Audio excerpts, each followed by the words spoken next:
إن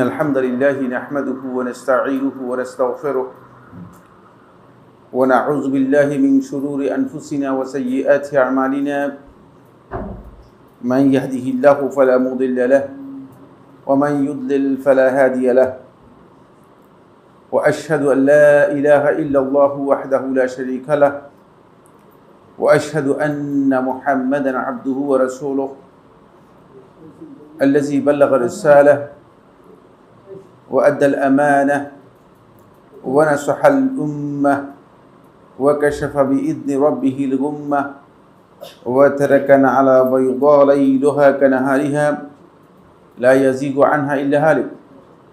أما بعد فإن أصدق الحديث كتاب الله وخير الهدي هدي محمد صلى الله عليه وسلم وشر الأمور محدثاتها وكل محدثة بدعة وكل بدعة ضلالة وكل ضلالة في النار. قال الله سبحانه وتعالى في كلامه المجيد: أعوذ بالله من الشيطان الرجيم ومن يشاقق الرسول من بعد ما تبين له الهدى ويتبع غير سبيل المؤمنين نوله ما تولى ونصله جهنم وساءت مصيرا. وقال رسول الله صلى الله عليه وسلم في حديث حذيفة رضي الله تعالى عنه: إنه من يعش منكم بعدي فسيرى اختلافا كثيرا فعليكم بسنتي وسنة الخلفاء الراشدين المهديين تمسكوا بها وعدوا عليها بالنواجذ وإياكم ومحدثات الأمور فإن كل محدثة بدعة وكل بدعة ضلالة وكل ضلالة في النار. أخرجه النسائي في السنن وأبو داود بإسناد صحيح. সম্মানিত উপস্থিতি, ইয়ামুল জুমার এই পড়ন্ত বিকালে অত্যন্ত গুরুত্বপূর্ণ একটি সময়, যে সময় রব্বুল ইজ্জত ওয়াল জালাল মেহেরবানি করে বান্দাদের দোয়া কবুল করে থাকেন। এই ধরনের গুরুত্বপূর্ণ একটি সময় আল্লাহ সুবহানাহু ওয়া তাআলা আমাদেরকে একটি মজলিসুল ইলমি, মজলিসুল জিকিরে একত্রিত হওয়ার তৌফিক দিয়েছেন। এই জন্য আল্লাহ রাব্বুল আলামিনের শুকরিয়া আদায় করি, আলহামদুলিল্লাহ। আমরা অত্যন্ত মৌলিক একটি বিষয় নিয়ে আলোচনা শুরু করেছি, যে বিষয়টি হেদায়েতের জন্য, দ্বীনের প্রকৃত অনুসরণ করার জন্য প্রত্যেকটি ব্যক্তির জানা অপরিহার্য। সেটি হচ্ছে মানহাজুস সালাফ, সালাফদের মানহাজের উপর। আমরা জানি যে আকীদার সাথে মানহাজ অত্যন্ত গুরুত্বপূর্ণ, এবং এই বিষয়ে ইতিমধ্যে অনেকগুলো বিষয় কথা আলোচনা হয়েছে। আমরা গত ক্লাসে বা গত দার্সে মানহাজুস সালাফের হুজ্জিয়তের উপর, এর প্রামাণিকতার উপর, এটা যে আমাদেরকে কেন অনুসরণ করতে হবে, সালাফদের মানহাজ কেন আমরা অনুসরণ করব, এর উপর কোরআনে কারীম থেকে আমরা কিছু দলিল বর্ণনা করেছি। শুধুমাত্র কোরআনের দলিল যদি বর্ণনা করতে যাই অনেক লম্বা আলোচনা হয়ে যাবে, সেই জন্য আমরা কিছু সংখ্যক দলিল বর্ণনা করেছি। যেহেতু আল্লাহ সুবহানাহু ওয়া তাআলা তার দ্বীনকে আল্লাহ রাব্বুল আলামিন পরিচয় করে দিয়েছেন, দ্বীনের পরিচয়ের সাথে যদি কিছু তাত্ত্বিক কথা বলে দিতেন তাহলে মানুষ সত্যিকার দ্বীনের জ্ঞান লাভ করতে পারত না, দ্বীনের পরিচয় পেত না। বলে সূরাতে ফাতিহার মধ্যেও, মানে একটা সূরা সূরাতুল ফাতিহা, অন্তপক্ষে মুসলিম হলে তো জানবে, ঠিক না? এমন ব্যক্তি নেই যে সূরাতুল ফাতিহা জানে না, জানবেই। হয়তো কারো ভুল হয় সেটা ভিন্ন কথা, কিন্তু জানবেই। সূরাতুল ফাতিহার মধ্যে আল্লাহ সুবহানাহু ওয়া তাআলা মানহাজের কথা উল্লেখ করে দিয়েছেন। মানহাজের পরিচয় করে দিয়েছেন। যখন আল্লাহ সুবহানাহু ওয়া তাআলা আমাদেরকে বলছেন ইহদিনাস সিরাতাল মুস্তাকিম, আমাদেরকে আপনি দেখান আস-সিরাতাল মুস্তাকিম, সঠিক সরল পথ। সঠিক সরল পথ এতটুকুই যথেষ্ট। পরে আল্লাহ সুবহানাহু ওয়া তাআলা এটাকে এমনভাবে ডিফাইন করে দিয়েছেন, এমনভাবে ডেসক্রাইব করেছেন যে আল্লাহ সুবহানাহু ওয়া তাআলা বলতেছেন সিরাতাল্লাযীনা আনআমতা আলাইহিম, তাদের রাস্তা যাদের উপর আপনি নিয়ামত দিয়েছেন। দেখছেন, নিয়ে স্পষ্ট করে দিয়েছেন কাদের উপর নিয়ামত দিয়েছেন তাদের কথা আল্লাহ তাআলা কোরআনের একাধিক আয়াতের মধ্যে বর্ণনা করেছেন, যাতে করে আমরা বুঝতে পারি যে কোন পথ আমাদের জন্য অনুসরণ করলে, কোন পথে গেলে আমরা সত্যিকার হেদায়েত লাভ করতে পারবো। এরপরেও যারা হেদায়েত লাভ করতে পারে নাই, তাহলে এটা কি আল্লাহ তাআলা দোষ হবে, না যারা হেদায়েত পায় না তাদের দোষ হবে? তাদের দোষ হবে। আপনার সামনে যদি আমি দুইটা বোতল দিলাম, একটার মধ্যে বললাম যে এটার মধ্যে মদ আছে, হারাম, আর এটার মধ্যে দুধ আছে, এটা হালাল।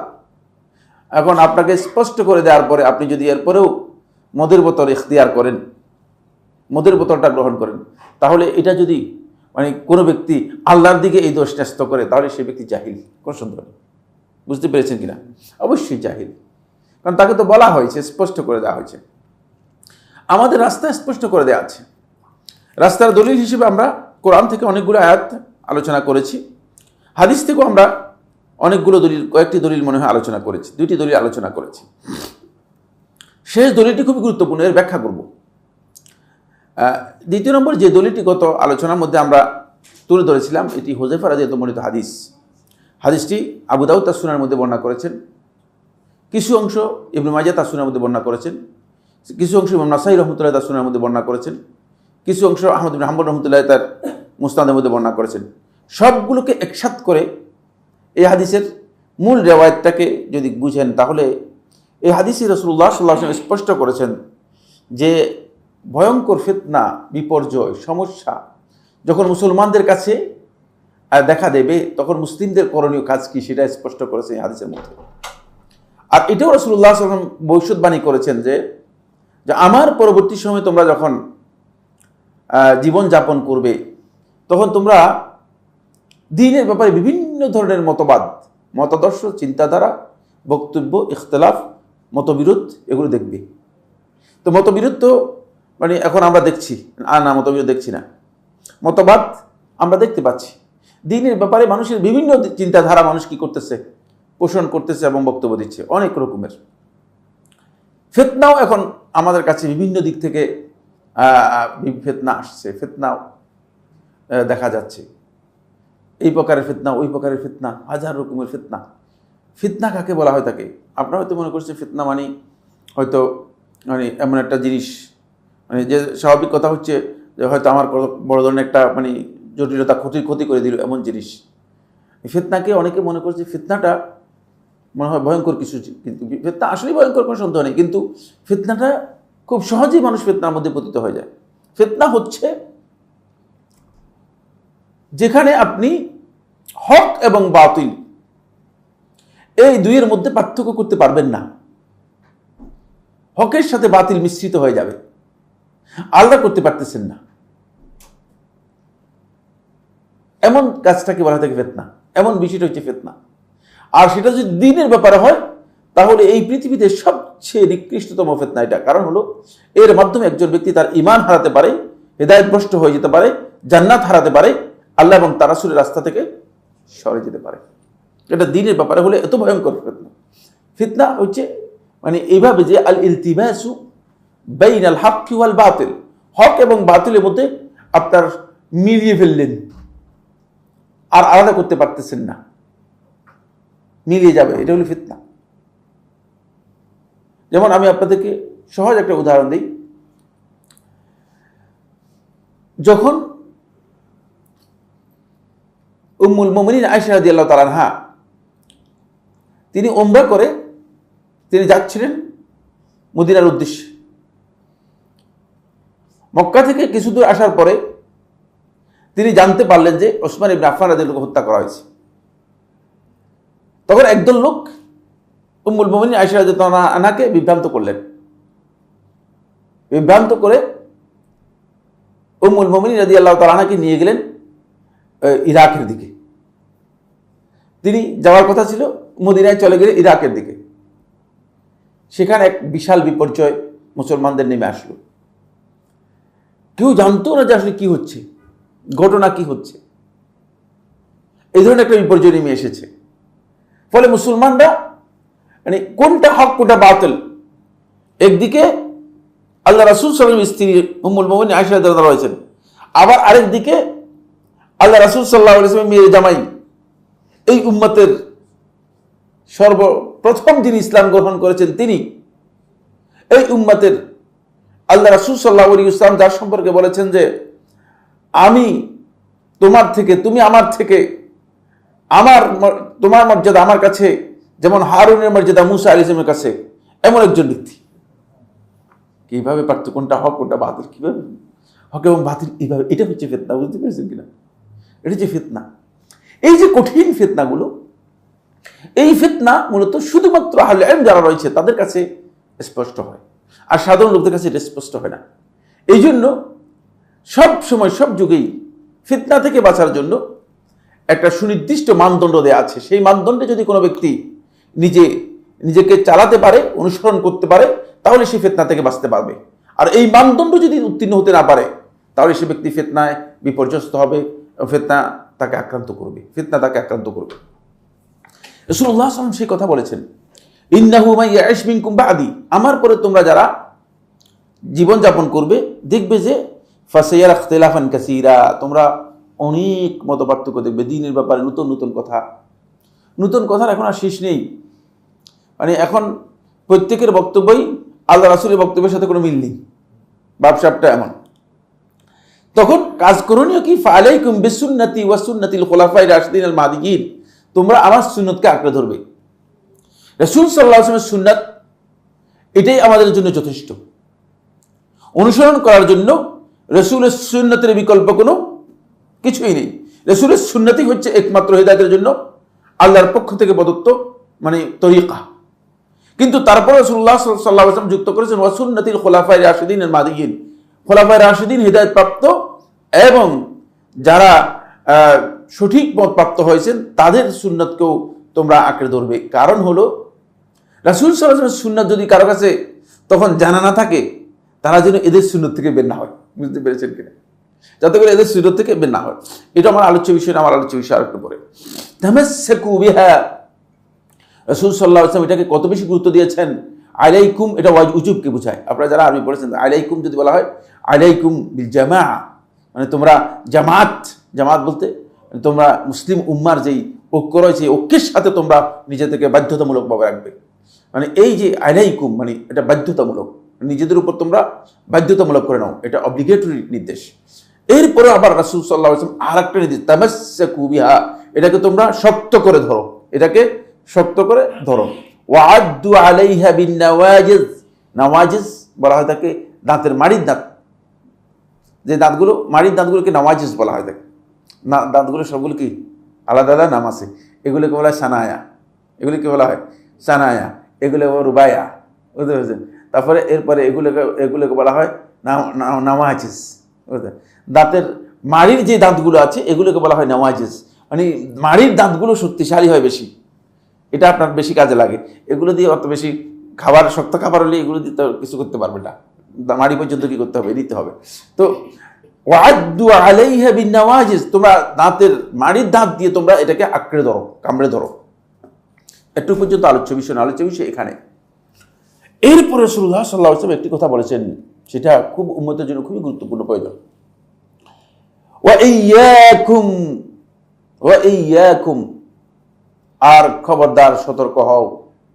তাহজির করতেছেন, সতর্ক করতেছেন। এক নম্বর পয়েন্ট হচ্ছে সতর্ক করতেছেন। ওয়া ইয়াকুম, কারণ এই অবস্থায় মানে সতর্ক করার প্রয়োজন রয়েছে। কারণ যখন বিপদ দেখবেন, তখন কোন ব্যক্তি যদি আপনাকে বিপদের কথা স্মরণ করে দেয়, তাহলে আপনি মনে করেন যে সে আপনার মতো হিতাকাঙ্ক্ষী।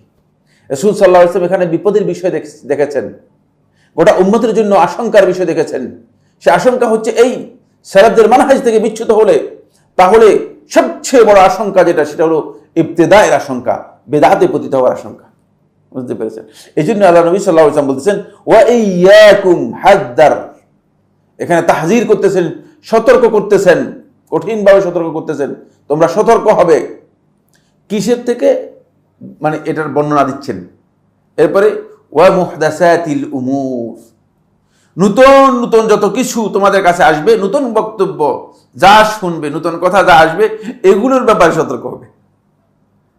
কথা যখন নূতন দেখবেন না, যে নূতন কথা শুনলে বুঝলেন লাভ দিবেন না, দৌড় দিবেন না। নূতন কথা শুনলে দৌড় দিবেন না, কারণ দিন তো 1400 বছরের পুরাতন। আপনি নূতনের পিছনে ধরতেছেন কেন? অনেকে অনেক নতুন একটা কথা বলে যে মাশাআল্লাহ মাশাআল্লাহ, মানে অনেক ইনোভেটেড বক্তব্য দিয়েছে। আর ইনোভেশনের কি আছে এখানে?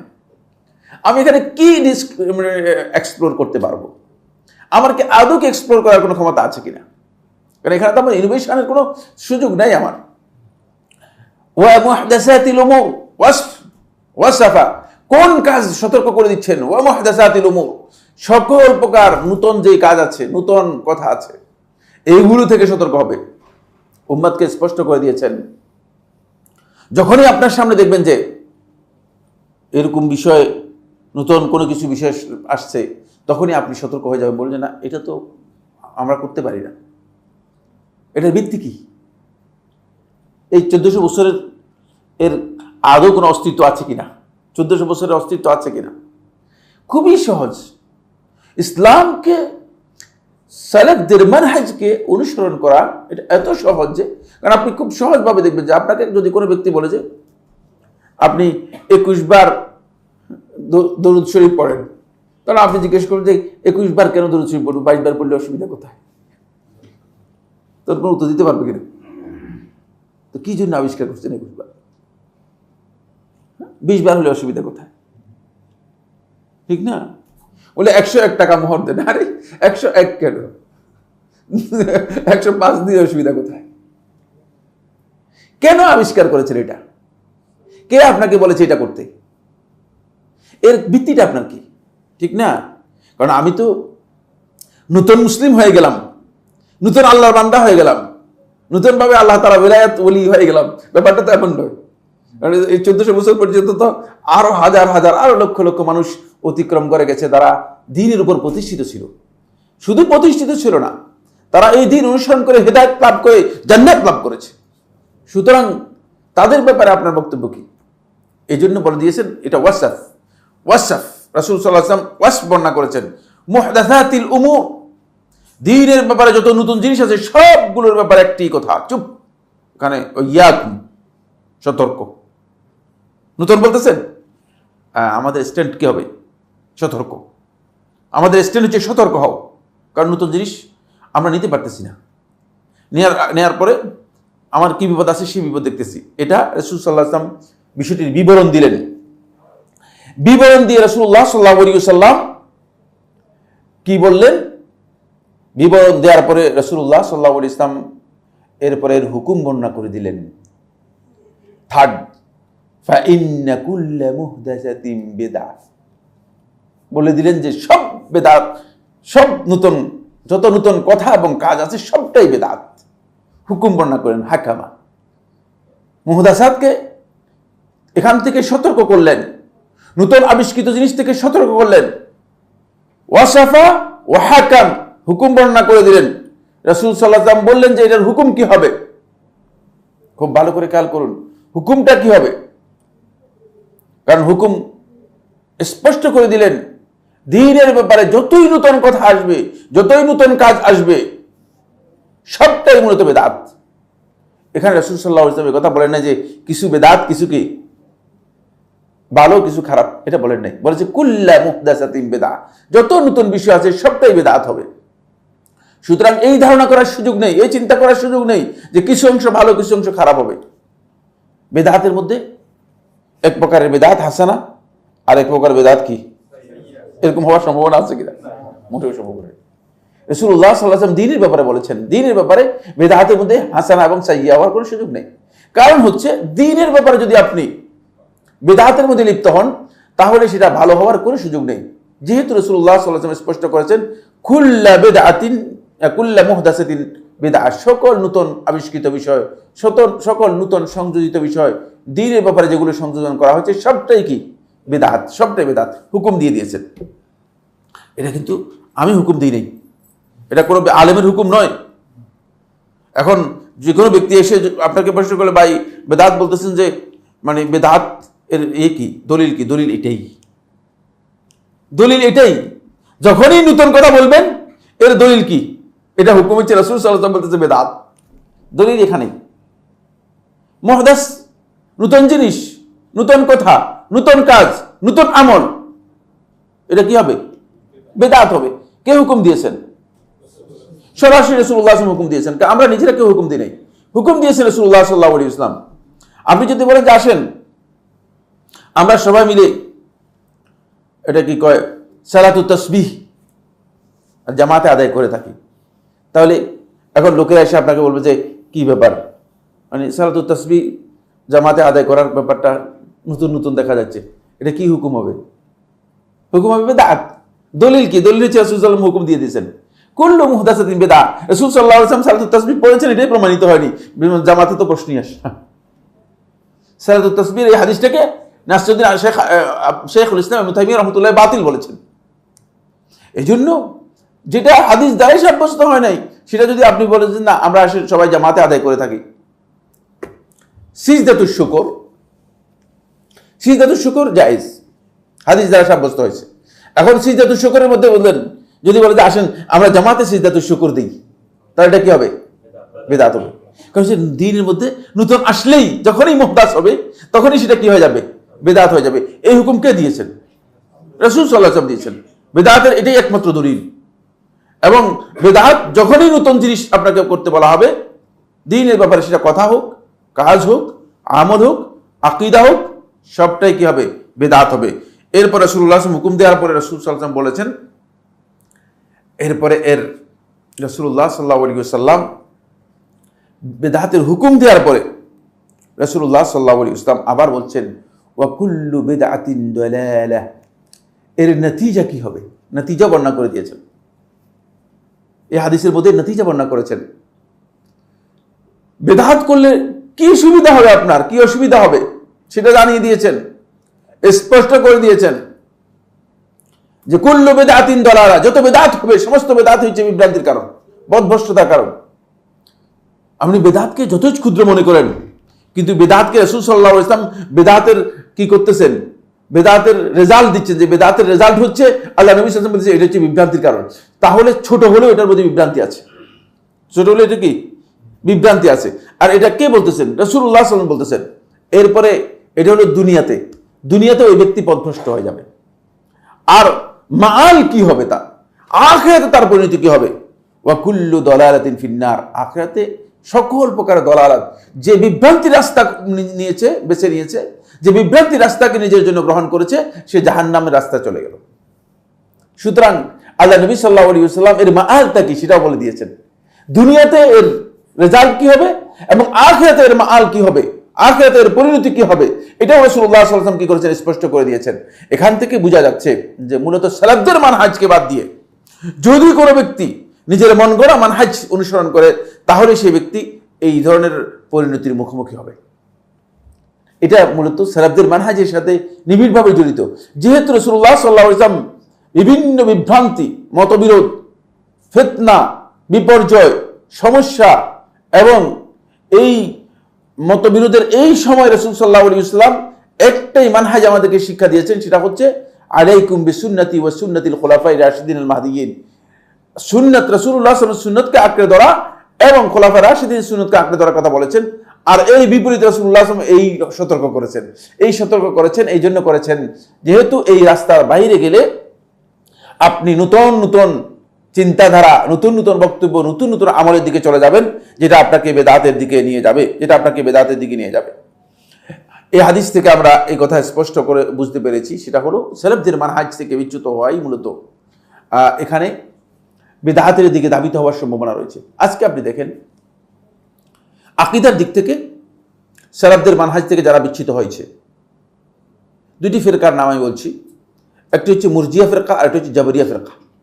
মুরজিয়া ফিরকা বলছে, তাদের বক্তব্য হলো যে ঈমান আনলেই যথেষ্ট, আর এত মজবুত ঈমান বলতেন না, আর ভাঙ্গার কি নেই, যদি ইট দিয়েও কি করেন ঈমানের উপর বাড়ি দেন আর ভাঙবে না, এত শক্ত ঈমান। আর তাদের বক্তব্য হচ্ছে যে মানে আমল যেটাই হোক ইমান ঠিক থাকবে। নাউজুবিল্লাহ, নামাজ পড়েন ইমান ঠিক থাকবে, নামাজ পড়েন না ইমান ঠিক থাকবে, রোজা রাখেন না ইমান ঠিক থাকবে, আল্লাহকে গালিগালাজ করেন তাহলে ইমান ঠিক থাকবে। নাউজুবিল্লাহ মিন যালিক। মুরজিয়াদের বক্তব্য হচ্ছে যে ইমান আনার পর ইমান এত মজবুত যে সকলের ইমান সমান। আবু বকরের ইমান যেমন না, আরেকজন ইবলিসের ইমানও তো ঠিক সমান। নাউজুবিল্লাহ মিন যালিক। যেটা এই বক্তব্য কোত্থেকে নিলেন? যেহেতু সালাফদের মানহাজ থেকে কি করেছে, বিচ্যুত হয়েছে, এই জন্য বেদাতের মধ্যে লিপ্ত হয়ে গেছে, ভয়ঙ্কর বেদাতের মধ্যে লিপ্ত হয়ে গেছে। ইমানকে বুঝতেই পারে নাই। ইমান যে মানুষের বাড়ে এবং কমে, কমতে কমতে ইমান যে একজন ব্যক্তির একেবারে নিশ্চিহ্ন হওয়ার কাছে চলে যায়, আবার বাড়তে বাড়তে একজন ব্যক্তির ইমান যে এমন এক পর্যায়ে চলে যায় যে অনেক বড় ইমানের অধিকারী হয়ে থাকে, অনেক শক্তিশালী ইমানের অধিকারী হয়ে থাকে, এই বিষয় সম্পর্কে কোনো জ্ঞানই নেই, যেহেতু সালাফদের মানহাজ থেকে বিচ্যুত হয়ে গেছে। আবার এর উল্টা জাবরিয়া যারা আছে তাদের বক্তব্য হচ্ছে না, একটাই কথা, আল্লাহ তাআলাই সব কিছু করাচ্ছেন। এখানে মূলত আমরা আল্লাহ যেভাবে নাচাচ্ছেন সেভাবে নাচতেছি, কারণ আমরা বিশ্বাস করি যে আল্লাহ তাআলাই লিখে রাখছেন, আল্লাহ তাআলাই কি করছেন সবকিছু জানেন, আবার সবকিছু আল্লাহ তাআলাই লিখে রাখছেন, আবার সবকিছু আল্লাহ তাআলাই কি করতেন ইচ্ছা করতেছেন, আল্লাহর ইচ্ছায় আমরা সবকিছু করতেছি। সুতরাং আমরা শিরক করলেও আল্লাহ তাআলাই করাচ্ছেন, আমরা কুফরি করলেও আল্লাহ তাআলা করাচ্ছেন, আমরা যদি আল্লাহকে গালি দিই তাহলে কি করতেছেন, এটা আল্লাহই করাচ্ছেন। নাউজুবিল্লাহ মিন যালিক। এরা হলো এদের কার আকীদা? এটা হলো জাবরিয়াদের আকীদা, কারণ সবাই আল্লাহ তাআলা করাচ্ছেন। এই যে কথাগুলো, এগুলো কেন আসছে এই জন্য, যেহেতু তারা সালাফদের মানহাজ থেকে বিচ্যুত হয়ে গেছে। সালাফদের মানহাজ থেকে বিচ্যুত হয়ে যাওয়ার কারণে মন গড়া বক্তব্য দেওয়া শুরু করেছে, মন গড়া বক্তব্য দেওয়া শুরু করেছে। আর এই মন গড়া বক্তব্যের কারণেই মানুষ মানে সালাফদের মানহাজ থেকে বিচ্যুত হওয়ার কারণে হেদায়েত বিচ্যুত হয়ে শেষ পর্যন্ত বেদাতের মধ্যে লিপ্ত হয়েছে।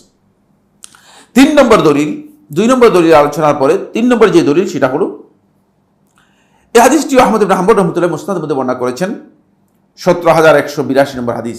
ইমাম ইবনে মাজাহ রাহমাতুল্লাহ তার সুনানের মধ্যে বর্ণনা করেছেন, হাদিস নম্বর 43। এখানে মুকাদ্দিমার মধ্যে এসেছে, ইবনে মাজাহর মুকাদ্দিমার মধ্যে পেয়ে যাবেন। আর শেখ নাসিরউদ্দিন আলবানী রাহমাতুল্লাহ হাদিসটিকে সহিহার মধ্যে বর্ণনা করেছেন, 973 নম্বর হাদিস, সহিহ হাদিস। রাসূলুল্লাহ সাল্লাল্লাহু আলাইহি ওয়াসাল্লাম ইরশাদ করেন, ক্বাদ তারাকতুকুম আলাল বাইদা, তোমাদেরকে আমি রেখে যাচ্ছি সুস্পষ্ট দ্বীনের উপর।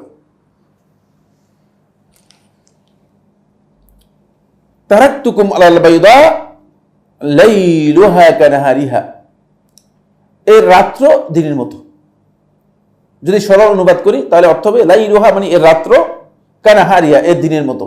কিন্তু এখানে উদ্দেশ্য হচ্ছে যে এখানে যে এই বিষয়গুলো তোমাদের কাছে মনে হচ্ছে যেন এগুলো মানে গোপন বিষয়, সেটাও দিনের মতো স্পষ্ট।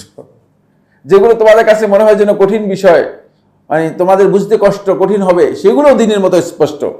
লা ইয়াজিগু আনহা বাদি, আমার পরে বক্রতার রাস্তা অনুসরণ করবে না ইল্লা হালিক, ওই ব্যক্তি ছাড়া যে ব্যক্তি নিজেকে ধ্বংস করেছে সে।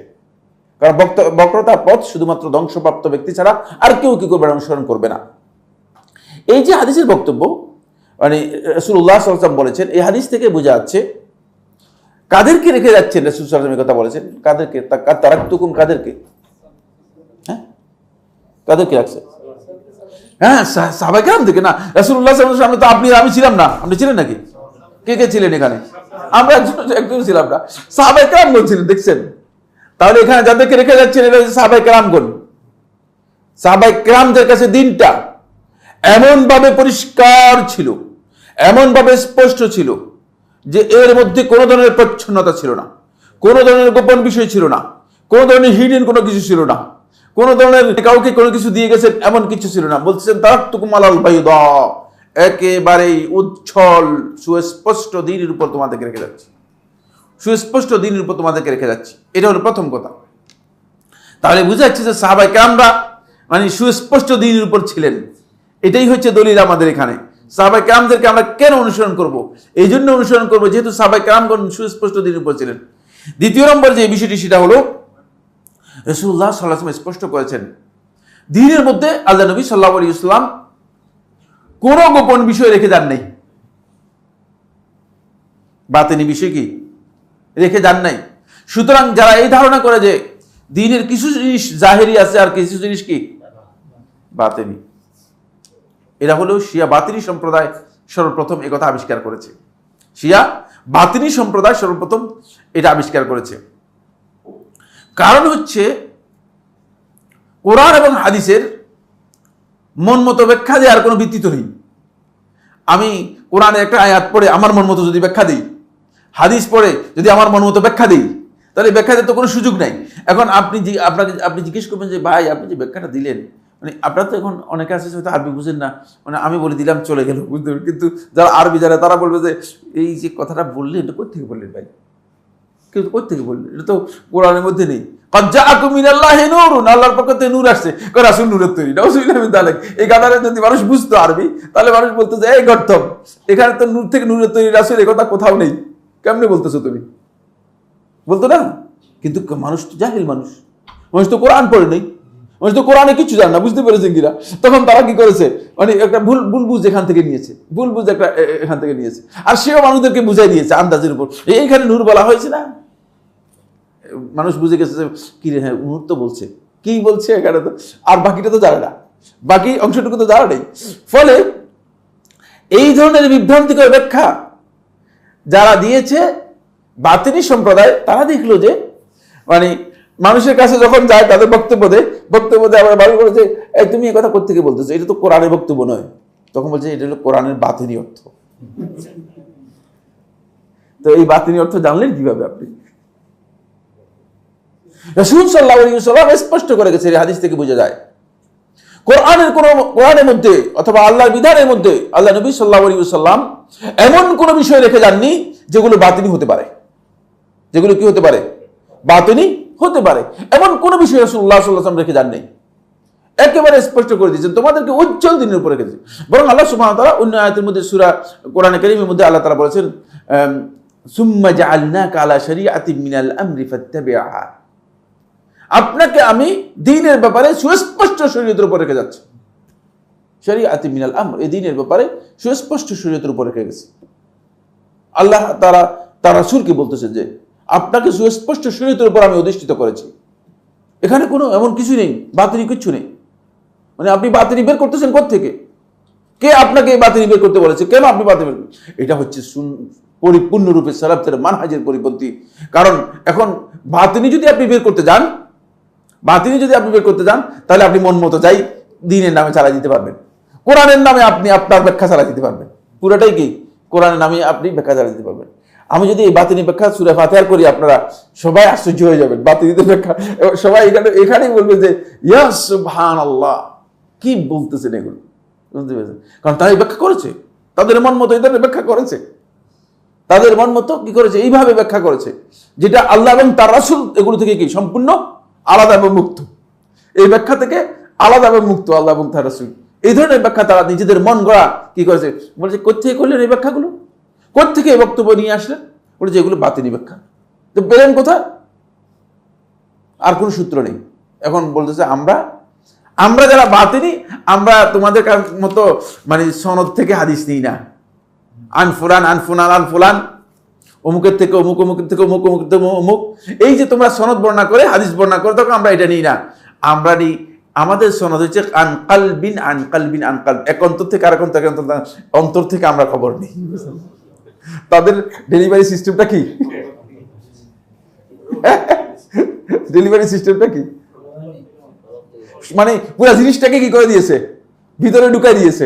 ভিতরে ঢুকানোর কারণ হচ্ছে মানে এটার তো ভিত্তি নেই। ভিত্তিহীন জিনিসকে এস্টাবলিশ করার জন্য তখন একটা পদ্ধতি আবিষ্কার করেছে। সেই পদ্ধতি হচ্ছে ডেলিভারি সিস্টেম হচ্ছে অন্তর থেকে অন্তরে যাবে। তো তোমার অন্তরের মধ্যে শয়তান এগুলো দিয়েছে, কিন্তু আমাদের অন্তরের মধ্যে এগুলো দেয়নি। কারণ আমাদের অন্তরের মধ্যে শয়তান এগুলো দিতে পারে না। কারণ কোনো ব্যক্তির অন্তর যদি সুন্নাহ অনুযায়ী, রাসূল সাল্লাল্লাহু আলাইহি ওয়াসাল্লামের আদর্শ অনুযায়ী তার অন্তর যদি মানে পরিচ্ছন্ন পরিষ্কার থাকে, তার অন্তরের মধ্যে শয়তান এসে এগুলো দিতে পারে না। সুতরাং স্পষ্ট কথাই, তোমার অন্তরের মধ্যে শয়তান মূলত এগুলো দিয়েছে, আর কিছু না। তো এই যে বাতিনি, এই বাতিনি কথাটা এখান থেকে এসেছে। যারা শরীয়তকে অস্বীকার করেছে, দিনটা একেবারে স্পষ্ট। এই জন্য আজকে যত আপনি দেখবেন যে যত বিভ্রান্ত বক্তব্য আছে, যত মানে কোরআন হাদিসের স্পষ্ট বক্তব্যের পরিপন্থী মন গড়া বক্তব্য আছে, সবগুলোর পেছনে এই জিনিস কাজ করতেছে। এখানে রাসূলুল্লাহ সাল্লাল্লাহু আলাইহি ওয়াসাল্লাম বলেছেন যে আলাল বাইদা আলাল মাহাজ্জাতিল বাইদা, সুস্পষ্ট প্রমাণের উপর তোমাদেরকে রেখে যাচ্ছি। আমাদের কাছে শরীয়তটা একেবারে স্পষ্ট ছিল। সাহাবায়ে কেরাম ঠিক যেভাবে পেয়েছেন সেভাবেই তাবিঈদের কাছে জানিয়েছেন, তাবিঈরা যেভাবে পেয়েছেন সেভাবেই তাদের কাছে জানিয়েছেন। ফলে এখানে বক্রতার পথ যদি কেউ অনুসরণ করে তাহলে বুঝতে হবে তিনি মূলত নিজের ধ্বংসের জন্য বক্রতার পথ অনুসরণ করেছেন। কারণ শয়তান চাচ্ছে যে এই ব্যক্তি ধ্বংস হোক। আমার উস্তাদ আমাকে টেলিফোন করছিলেন, তিনি ইলমুল ওয়ালায়া, বুঝতে পেরেছেন? আমি এখানে কোন এক সময় হয়তো আলোচনার মধ্যে বলেছি, ইলমুল ওয়ালায়া, বিলায়াত তো বুঝেন আপনারা, না বুঝেন না? হ্যাঁ, বিলায়াত কি জিনিস কে বলতে পারেন? হ্যাঁ হ্যাঁ কি? হ্যাঁ হ্যাঁ হ্যাঁ, ওয়ালায়া হচ্ছে ওলি হওয়ার কি পদ্ধতি, আর এই ইলমুল ওয়ালায়া হচ্ছে ওলি হওয়ার জ্ঞান, মানে ওলি হওয়ার জন্য যে জ্ঞান আছে সেই জ্ঞান। তো আমার মুহাদ্দিস সাহেব আমাকে টেলিফোন করছেন যে তোমার সাথে সাইফুল্লাহ একটু কথা বলা দরকার। আমরা বলেন। তখন তিনি বললেন যে মানে ইলমুল ওয়ালায়া সম্পর্কে তোমার বক্তব্য কি? তখন আমি বললাম যে ইলমুল ওয়ালায়া মানে ওলি হওয়ার এই জ্ঞান এর এই সূত্র কোত্থেকে এসেছে, কে দিয়েছে, এই ইলমের নাম কে দিয়েছে? ঠিক না? এই প্রশ্ন তো আগে উত্তর দিতে হবে। আপনি বুঝেন কথাগুলো। এই জন্য আমাদের সমস্যা হচ্ছে এই জায়গায় শয়তান এসে আমাদেরকে খুব সামান্য ঠক্কর দিয়ে কি করে দেয়, আস্তে করে ভয় পাওয়া দেয়।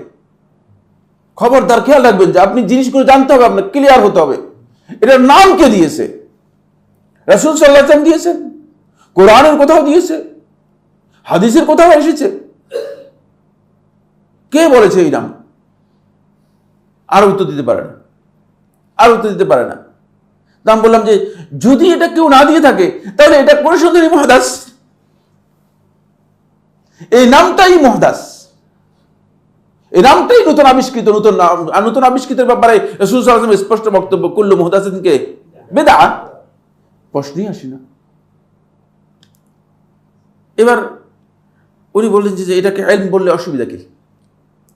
আপনি অসুবিধার বিষয় নয়, কারণ ইলম হচ্ছে মানুষের জন্য মিম্মা ইউকতাসাব, যেটা মানুষ অর্জন করতে পারে। মানুষ যেটা কি করতে পারে, ইলমটা আমি কি জন্মগ্রহণ করেছি আলেম হয়ে? দুনিয়ার কোনো মানুষ কি আলেম হয়ে জন্মগ্রহণ করতে পারে? খুব ভালো করে খেয়াল করুন, দুনিয়ার কোনো মানুষ জন্মগ্রহণ করে আলেম হতে? ইলম হচ্ছে মিম্মা ইউকতাসাব, যেটা মানুষ অর্জন করতে পারে। আল্লাহ তাআলা দেন, কিন্তু মানুষ অর্জন করে, চেষ্টা করে অর্জন করতে পারে। কিন্তু ওয়ালায়া যেটাকে বলতেছেন, কোন ব্যক্তিকে আল্লাহ তাআলা ওলি হিসেবে গ্রহণ করা, এটা কি ওই ব্যক্তি অর্জন করতে পারবে? এটা কি অর্জন করার বিষয়? হ্যাঁ, এটা কি মানে কোনো ব্যক্তির নিজস্ব ইখতিয়ারের মধ্যে রয়েছে? হ্যাঁ, আরে বাবা, আমি যদি কোনো একজন ব্যক্তিকে বন্ধু হিসেবে গ্রহণ করি তাহলে ওই ব্যক্তির ইখতিয়ার আছে, তো আমি বন্ধু হিসেবে গ্রহণ করলে না মানে যে আপনি আমাকে বন্ধু হিসেবে গ্রহণ করেন না, আমার ইচ্ছে এটা। আর আল্লাহ রাব্বুল আলামিনের শানে, মহান আল্লাহ সুবহানাহু ওয়া তাআলার শানে, তিনি যদি কাউকে বন্ধু হিসেবে গ্রহণ করেন, দুনিয়ার কোনো মানুষের ইখতিয়ার আছে তিনি বলতে পারেন যে আল্লাহ আমাকে বন্ধু হিসেবে গ্রহণ করেন? প্রশ্নই আসে। কথাগুলো বুঝতে পারলাম কিনা? না অস্পষ্ট আপনাদের কাছে? একেবারে পুরো দিনটাই স্পষ্ট, দিনের প্রত্যেকটি বিষয় স্পষ্ট। শয়তান ছাড়া, যে ব্যক্তি নিজেকে ধ্বংসের দিকে ঠেলে দিচ্ছে, সেই ব্যক্তি ছাড়া এই ধরনের বক্তব্য দিতে কেউ পারে না, এই ধরনের বক্তব্য কেউ দেবে না। স্পষ্ট বিষয়। আপনি নিজের দাবি করতেছেন যে আমি আল্লাহর ওলি, নাউযুবিল্লাহ মিন যালিক। কে বলছে আপনাকে আল্লাহর ওলি? যিনি আল্লাহর ওলি দাবি করবেন তিনি সবচেয়ে বড় তাগুত। কথা বুঝতে পেরেছেন? সবচেয়ে বড় তাগুত এই পৃথিবীর মধ্যে। কারণ আল্লাহর উপর মিথ্যা আরোপ করেছেন। আল্লাহ রাব্বুল আলামিন এই পৃথিবীর কোন মানুষকে, নবী এবং রাসূলদেরকে জানিয়েছেন শুধুমাত্র নবুয়ত রিসালাতের কথা, কিন্তু আর পৃথিবীর কোন মানুষকে আল্লাহ রাব্বুল আলামিন জানাননি, এই কথা বলে দেননি আল্লাহ তাআলা। না ওহীর মাধ্যমে, না স্বপ্নের মাধ্যমে, কোনো কিছুর মাধ্যমে আল্লাহ তাআলা জানাই দেন না যে আর তোমাকে আমি ওলি হিসেবে গ্রহণ করেছি। তাহলে কিভাবে এই মিথ্যা দাবি করতে পারেন? প্রশ্নই আসে। প্রশ্নই আসে। সে ব্যক্তি হয়তো আল্লাহ তাআলার নৈকট্য লাভ করার চেষ্টা করতে পারে। হ্যাঁ, অবশ্যই আল্লাহ রাব্বুল আলামিনের যদি কোনো বান্দা আল্লাহর নৈকট্য লাভ করেন, কোনো বান্দা যদি আল্লাহ তাআলার আল্লাহ তাআলার বন্ধুত্ব লাভ করেন, তাহলে তার মধ্যে সেই আলামত, সেই সাইন আপনি লক্ষ্য করবেন, তার মধ্যে সেই সাইন লক্ষ্য করবেন, সেই সাইন তার মধ্যে আপনি পাবেন। কিন্তু সেই সাইনের আলোকে আপনি নিজে দাবি করে যে আমি আল্লাহর ওলি, আসেন আমরা মুরিদ হন, আল্লাহর পক্ষ থেকে কন্ট্রাক্টর হিসেবে আসছেন। কোন কাজের ব্যাপারে আল্লাহ তাআলা আপনাকে কন্ট্রাক্টর হিসেবে নিয়োগ দিয়েছে? নাউযুবিল্লাহি মিন যালিক। ফলে এই বিষয়টা মূলত আমাদের মধ্যে এসেছে, এই জন্য এসেছে যেহেতু নিজেকে ধ্বংস করার জন্য কি করতেছে, এই কাজগুলো করতেছে। ফলে দ্বীনের বিষয়টি আমার বন্ধুগণ খুবই স্পষ্ট। রাসূলুল্লাহ সাল্লাল্লাহু আলাইহি ওয়াসাল্লাম স্পষ্ট করে হাদিসের মধ্যে বলে দিয়েছেন যে দ্বীনের বিষয়গুলো উজ্জ্বল, একেবারেই স্পষ্ট, এখানে কোনো প্রচ্ছন্নতা নেই। যদি কেউ বাঁকা রাস্তায় যায়, ডান দিকে অথবা বাম দিকে যায়, বুঝতে হবে যে সে নিজেকে ধ্বংসের দিকে নিয়ে যাওয়ার জন্য সে অপচেষ্টা, সেই পথে সে অগ্রসর হচ্ছে। আসুন, এখন এটা হলো হাদিস থেকে কিছু দলিল আমরা উল্লেখ করলাম। অবশ্য হাদিসের মধ্যে আরো অনেক দলিল রয়েছে, আরো অনেক বক্তব্য রয়েছে, সেটা আমরা গেলাম না। এবার আসেন, এর পাশাপাশি আরেকটি দলিল আমরা উল্লেখ করব, সেটা হলো ইজমা এর দলিল। কোরআন এবং হাদিস এই দুটা হচ্ছে ওহির মাধ্যমে আমাদের মূল দলিল। এটাই দলিল, এটা হচ্ছে মূল দলিল। কথা কি বুঝতে পেরেছেন? এটা কি মূল দলিল? এটাই হচ্ছে দলিল মূলত, এটা হচ্ছে মূলত দলিল। কোরআন এবং হাদিসের পাশাপাশি সালফে সালিহিনগণ ইজমাকে গ্রহণ করতেন এবং ইজমায়ের উল্লেখ করতেন। কোরআনই তো যথেষ্ট, হাদিসই যথেষ্ট, আবার ইজমায়ের কি প্রয়োজন রয়েছে? ঠিক না? ইজমা হচ্ছে আইম্মাতুল ইজতিহাদ, যারা মুজতাহিদ আলেমরা ছিলেন, তাদের ঐক্যমত এই ব্যাপারে, তাদের ঐক্যমত এই ব্যাপারে, যে তাদের ঐক্যমতে এই কথা কি হয়েছে, সাব্যস্ত হয়েছে। এটাকে বলা হয় কি? ইজমা। এটাকে কি বলা হয়? ইজমা। আইম্মাতুল ইজতিহাদের ঐক্যমতে যে বিষয়টি সাব্যস্ত হয়েছে, এটাকে ইজমা বলা হয় থাকে। কোরআন এবং হাদিস দুটোই আমাদের দলিল, তারপর আবার ইজমাকে দলিল হিসেবে কেন উল্লেখ করা হয়? কে বলতে পারবেন? কেন আমার ইজমাকে আমরা দলিল হিসেবে উল্লেখ করব? কে বলতে পারবে? যে কোনো একজন।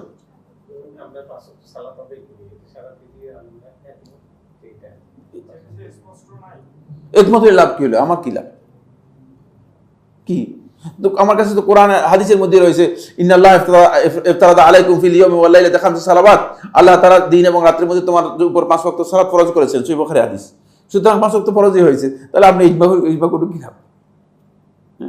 যে সকল বিষয়ে অস্পষ্টতা আছে, হ্যাঁ, অস্পষ্টতা আছে, কোন জিনিস মানে কোরআন ও হাদিস সুন্নাহ মোতাবেক আমরা ওই বিষয়টা সম্পর্কে স্পষ্ট ক্লিয়ার না, হ্যাঁ, ওনাদের কাছে তো ক্লিয়ার, কিন্তু আমাদের কাছে হয়তো বা কিছু অস্পষ্টতা থাকার কারণে সেখানে অস্পষ্টতা কি আছে? অস্পষ্ট বিষয় তো যদি অস্পষ্ট হয় থাকে, তাহলে স্পষ্ট হবে কিভাবে? সবকিছু স্পষ্টই কোরআন এবং হাদিসের, অস্পষ্টকে স্পষ্ট করবে কিভাবে? নিজেদের দলিলের বাইরেকে স্পষ্ট করতে পারবে? সম্ভব কিনা? না। এটা খুব ভালো করে জেনে নিন, এটা খুব ইম্পর্টেন্ট বিষয়। সেটা হলো ইসলামের কোনো বিষয়ে যেটি দলিলের মাধ্যমে সাব্যস্ত হয়েছে, যখন উম্মার সমস্ত লোকেরা একমত হয়ে যাবে, পরবর্তী যুগে কোনো লোকের জন্য বৈধ নয়, হারাম, এসে দ্বিমত পোষণ করে বলবে যে না, এটা দিয়ে এটা বুঝি নাই, এটা বুঝেছি। কারণ এই কারণেই ইজমাটা উল্লেখ করা হয়ে থাকে। বুঝতে পেরেছেন? যেহেতু সে গোটা উম্মতের সাথে তার কি হয়ে গেছে, কন্ট্রাডিকশন তৈরি হয়েছে, কন্ট্রাডিক্ট করছে, এই জন্য ইজমাটা দলিল হিসেবে উল্লেখ করা হয়ে থাকে। কারণ উম্মাহ দিন থেকে এরা বুঝেছে, উম্মাহ কোরআন এবং হাদিস থেকে এটা বুঝেছে এবং সেই বুঝটাকে স্পষ্ট করে দিয়ে গেছে। এখন তুমি সলিমুদ্দি কলিমুদ্দি বুঝলা, তারপরে সালাওয়ালা বস্তাওয়ালা, এটা বুঝতে হবে এটাকে। যেমন গোটা উম্মাহ বুঝেছে, ইয়া আইয়ুহাল্লাযীনা আমানু তাকুল্লাহ, হে ঈমানদারগণ তোমরা আল্লাহকে ভয় করো, ওয়াবতাগু ইলাইহিল ওয়াসিলা, এবং আল্লাহ তাআলার দিকে তোমরা ওয়াসিলা কি করো, অনুসন্ধান করো। ওয়াসিলা বলতে নেক আমলকে বুঝেছেন গোটা উম্মাহ, এটা ইজমা দ্বারা সাব্যস্ত হয়েছে। সুতরাং সলিমুদ্দি এসে যদি বলে যে ওসিলা বলতে পীর ধরাকে বুঝেছে, আল্লাহর কসম সে ভুল কথা বলেছে, মিথ্যা কথা বলেছে। বুঝতে পেরেছেন কিনা? এই জন্য ইজমাকে উল্লেখ করা হয়ে থাকে, কারণ এর বক্তব্যই ডাহা মিথ্যা। এই জন্য ইজমায়ের কথা উল্লেখ করা হয়ে থাকে, কারণ ইজমা এর মুখালাফাত করার বৈধতা নেই, হারাম। আল্লাহ এবং তার রাসূলের মানহাজের পরিপন্থী, কোরআন এবং হাদিসের বক্তব্যের পরিপন্থী। এই কারণেই যেহেতু মানে পুরো উম্মত এটাকে বুঝেছে, এই নস দিয়ে পুরো উম্মত এটা বুঝেছে, আপনি কোত্থেকে এসে এটা নতুন বুঝ নিয়ে আসছেন? নতুন এই বুঝটা আপনার মোটেও কি নয়, গ্রহণযোগ্য নয়। কারণ এখন তো শয়তান এসে একটা বুঝ আপনাকে কি করতে পারে, দিতে পারে। মানে প্রত্যেকটা বক্তব্যের মধ্যেই শয়তানের একটা স্কোপ আছে। শয়তান এসে এখানে বলতে যে এখানে এটা বুঝা যেতে পারে, এখানে এটা অর্থ করা যেতে পারে। কিন্তু আমি যখন দেখবো যে এখানে সাহাবায়ে কেরাম সহ সলফে সালেহিনের ইজমা রয়েছে, তখন এখানে এই বুঝ গ্রহণ করার বৈধতা নাই। বুঝে আসছে জিনিসটা? এই জন্য উল্লেখ করা হয় থাকে। ইজমাটা কেন উল্লেখ করা হয় থাকে? এটাকে মানে শরীয়তের দলিলটাকে, বুঝটাকে শক্তিশালী করার জন্য, যে এর বিপক্ষে কোনো বক্তব্য আর কোনো যুগে দেওয়ার কোনো অধিকার কারো নেই। বুঝতে পেরেছেন? কারো কি নেই, সুযোগ নেই। যেমন আপনারা জানেন যে উম্মে ওয়ালাদ কাকে বলা হয়? কেউ বলতে পারবেন কিনা? একজনও বলতে পারবেন? একজন, এনিওয়ান? উম্মে ওয়ালাদ কাকে বলা হয়? হ্যাঁ হ্যাঁ, দাসীর, খুব ভালো করে খেয়াল করুন, দাসীর, মাশাআল্লাহ মাশাআল্লাহ, ভেরি গুড। দাসীর সাথে যদি শারীরিক সম্পর্ক হয় থাকে, কারণ মালিকের দাসীর সাথে শারীরিক সম্পর্ক হলে, দেখেন ইসলাম যে কত সুন্দর দিন। যদি শারীরিক সম্পর্ক হয়, সন্তান হয়ে যায়, তাহলে ওই মানে এ তো স্ত্রী নয়, আর কি নয়, এখন দাসীও বলতে পারবেন না। কারণ হলো তার সাথে শারীরিক সম্পর্ক হয়েছে, এখন দাসী বলতে পারবেন না। এখন তার সন্তান হয়ে গেছে, তাকে আর দাসী বলা শুরু, স্ট্যাটাস বেড়ে গেছে, গ্রেট স্ট্যাটাস, উপরের স্ট্যাটাস নিচে, তখন তার নাম দেওয়া হচ্ছে উম্মে ওয়ালাদ, সন্তানের মা। সুবহানাল্লাহ। এর নাম হচ্ছে ইসলাম। বুঝার চেষ্টা করুন, এর নাম হচ্ছে কি? সন্তানের মা। এই স্ট্যাটাস নেওয়ার পরে, খুব ভালো করে খেয়াল করুন, সন্তানের মা এই স্ট্যাটাস নেওয়ার পরে সাথে সাথেই দুইটা পাওয়ার তার। এক নম্বর পড়েছে তাকে বিক্রি করা হারাম। এমনি দাসী বিক্রি করা কি? দেখছেন? খেয়াল রাখেন, এগুলো শরীয়তের বিধান। এই মাসআলায় সমস্ত উলামা কেরামের ইজমা সাব্যস্ত হয়েছে। এখন কোন জাহিল ব্যক্তি এসে যদি বলে যে এ তো দাসী, হুকুমের দিক থেকে দাসী কোনো সন্দেহ নেই, তাহলে বিক্রি করবো না কেন? বিক্রি করা জায়েজ, এই কথা বলার সুযোগ নেই। কারণ হচ্ছে বিক্রি করার বৈধতা নেই, বিক্রি করতে পারবে না, বিক্রি করা হারাম। বুঝতে পেরেছেন? এটা প্রথম স্ট্যাটাস। দ্বিতীয় স্ট্যাটাস, যেহেতু সন্তানের মা হয়েছে, যেহেতু কি হয়েছে, সন্তানের মা হয়েছে, এখন যেই দিন এই মুনিব মারা যাবে, সেদিনই সে আজাদ হয়ে যাবে। আর কি করতে হবে না? আজাদ করতে হবে না।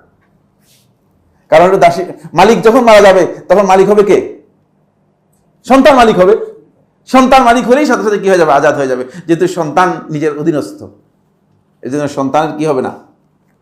সন্তান আর দাসী থাকবে না, সাথে সাথেই সে কি হয়ে যাবে? আজাদ হয়ে যাবে। দেখছেন ইসলাম? বুঝতে পেরেছেন কত সুন্দর মানে ব্যবস্থাপনা ইসলামের মধ্যে রয়েছে। শুধুমাত্র একটা দাসীর ব্যাপারে এই ধরনের চিন্তা ইসলামের মধ্যে, এই ধরনের বিধান ইসলামের মধ্যে রয়েছে। আপনি কি মনে করেন ইসলাম প্রত্যেকটা ব্যাপারে বিধান দেয় নাই? অবশ্যই রয়েছে। কিন্তু দুঃখের বিষয় হচ্ছে এই যে আমরা আসলে ইসলামের বিধানগুলোকে আয়ত্তে আনি নেই, ইসলাম বিষয় বিধানগুলোকে আমরা জানার জন্য চেষ্টা করি না। আসেন, এটা কোন পয়েন্টে বলেছি? ইজমায়ের পয়েন্টে বলেছি। খুব ভালো করে খেয়াল করুন, ইজমাটা এই জন্য খুব ইম্পর্টেন্ট, যাতে করে ইজমার মাধ্যমে সাব্যস্ত হয়েছে যে আপনি আন্দাজে এসে যদি মানে 1400 বছর পরে একজন এসে বলেছে ভাই দাসী আসছে, অসুবিধা কিসের? উম্মে ওয়ালাদ হোক, যেই হোক, দাসী তো, হুকুম তো দাসী, সুতরাং বিক্রি করে দিই, দাসী বিক্রি করা যায়, যেহেতু বিক্রি করে দিই না, এটা হারাম। কারণ হচ্ছে উম্মাহ এই ব্যাপারে ঐক্যমত হয়েছে, উম্মাহ এই বিষয়ে ঐক্যমত হয়ে গেছে, তার হক নষ্ট হয়ে যাবে। কারণ তার দুটো হক, এর মধ্যে একটা হক হচ্ছে সে সন্তানের মা হয়েছে, সন্তানের মা হওয়াটা তার একটা বড় ধরনের হক। এই জন্য তাকে আর কি করা যাবে না? ওই দাসীর গ্রেডে নিয়ে বিক্রি করা যাবে না, দাসী গ্রেডে তাকে বিক্রি করা যাবে না। আসুন, এই ইজমা জমহুর আহলে ইলম বর্ণনা করেছেন। তার মধ্যে জাম্মুত তা'উইলের মধ্যে ইবনে কুদামা মাকদিসী রাহমাতুল্লাহ প্রথম খণ্ডের 35 পৃষ্ঠা উল্লেখ করেন। ইবনে কুদামা মাকদিসী রাহমাতুল্লাহ প্রথম খণ্ডের 35 পৃষ্ঠা উল্লেখ করেন। ক্বালা ইবনে কুদামা রাহিমাহুল্লাহ তাআলা, ইবনে কুদামা রাহমাতুল্লাহ বলেন, সাবাতা উজুবু ইত্তিবাইস সালাফ, সালাফদের ইত্তিবা করা, অনুসরণ করা ওয়াজিব সাব্যস্ত হয়েছে। রহমতুল্লাহ আলাইহিম, আল্লাহ তাআলা রহমত তাদের উপর অর্পিত হোক, বিল কিতাবে ওয়াস সুন্নাহ ওয়াল ইজমা, কোরআনের মাধ্যমে, সুন্নাহর মাধ্যমে এবং ইজমার মাধ্যমে।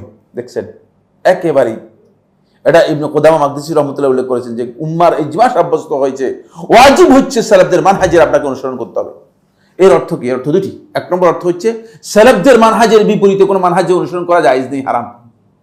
এটা বুঝতে পারলাম কিনা? কারণ নেগেটিভ তো বুঝতে হবে। আপনার মানে কমন সেন্স সোজা, আর এটা হচ্ছে মানে বিপরীত দিক থেকে আপনাকে কি করতে হবে, নেগেটিভ সেন্সটাও আপনাকে বুঝে নিতে হবে। সুতরাং সেলেবদের অনুসরণ না করে অন্যদের অনুসরণ করা এটা আপনার জন্য কি হবে, হারাম হবে, যেহেতু সেলেবদের অনুসরণটাকে আপনাকে ওয়াজিব করে দেওয়া হয়েছে। এটা হলো 1 নম্বর কথা। 2 নম্বর কথা হচ্ছে তিনি বলেছেন যে কিতাব, সুন্নাহ এবং ইজমা এর মাধ্যমে সাব্যস্ত হয়েছে, সুতরাং সেলেবদের মানহাজের অনুসরণের ক্ষেত্রে মুখালাফাত জায়েজ নেই। বুঝতে পেরেছেন কিনা? মুখালাফাত জায়েজ নেই।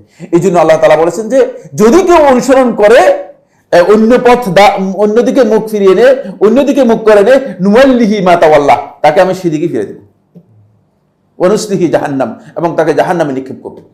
আচ্ছা আসুন, এটা হলো 1 নম্বর কথা।